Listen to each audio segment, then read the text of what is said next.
Hey everyone, thank you for watching. My name is Clint Butler on behalf of the Search Intelligence Agency, myself, and the entire team. Thank you for watching. This is test number 52. Which link shortener is better to send to a page from YouTube? Let's get into it. All right, this is kind of an extension. If you watch the test 51 video, you kind of know where this is going. But in short, you can link to any web page you want to from the YouTube description. Which is, it's pretty handy. It's a do follow or no follow link. A lot of people say that no follow has no value. However, if no follow had no value, you wouldn't see these test results. It's just at the end of the day, your argument that no follow is useless would be ergo null and void just by looking at these test results. But what we want to see is, what if I used, or we compared putting a raw URL direct to a many page versus using link shorteners? Would we get any boost from that?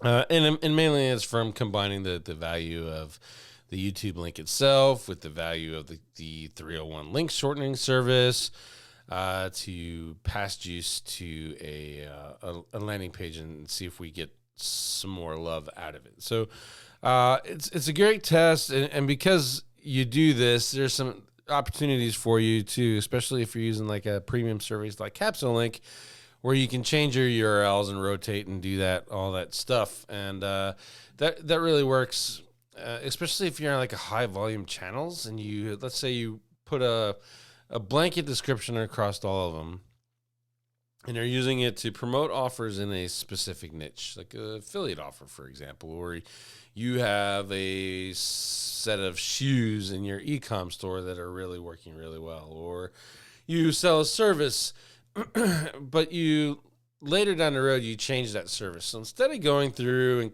and changing all the URLs or using a tool like TubeBuddy to change all your descriptions, you just go to Capsule Link and change the redirect URL inside a Capsule Link, and it's all updated on the YouTubes, and then the juice supposedly passes, and the SEO and the traffic, it's all going to the right place now to your updated page. So there's some value to using 301 shorteners. So in this case, what we want to do is see if I put a YouTube description and I have the raw URL, my normal URL versus these, how is that going to work, and then how are these going to stack against each other? The winner was obviously the Google link shortener, but they shut that down. You can do some things with Firebase, or I think it's Firebase or Freebase, one of the two. I think it's Firebase. And that's that Google service where you can create a 301, but it's kind of a pain in the ass. And so really at the end of the day, it's probably today, I would say the Capsule Link is the winner, because it's the Capsule Link at the #1 spot. Test 3 pushed it up to the #1 spot as well, which was the Googly. So both of these kind of worked together and did the same thing, which is combine with YouTube and move the test page up. Unlike test number 51, where it was 4-2 or 4-3, and I told you that's a waste of time, this might actually have some value. Because, again, you were doing these tests in a little bit of a quote-unquote controlled environment, and you're using fake keywords, so you're not competing with other SEOs. You're not competing with other content optimization. You're not competing with backlink sets, etc. You're still in the Google algorithm. You're still working within the Google algorithm. You're just not competing against other people. You have your test page competing against your control pages.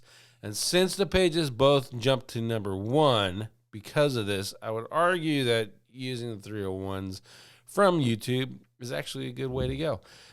This definitely could use a retest, i.e. new 301s, and see also about doing some links to YouTube that then go to the shortener and pass through and go to the money site.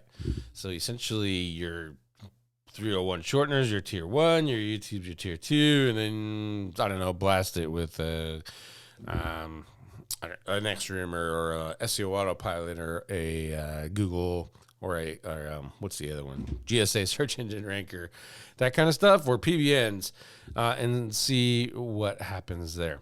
Also, there's some other YouTube methods too, like embeds and all that stuff. And that kind of, sort of takes over and carries over into the YouTube and increases its value as a page, and it ranks it. And as it ranks it, it makes the link that's in the description more valuable. So you might see some pass off with that too. These are all great tests to run with your when you're doing your link building stuff.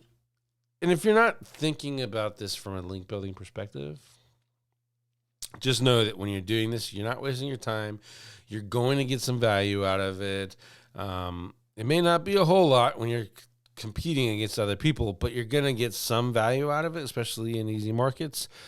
So definitely worth the extra effort just to drop it in one of these services real quick. All right, that's it. If you like this one, hit the like button, subscribe, hit the bell notifications, and we'll see you in the next one.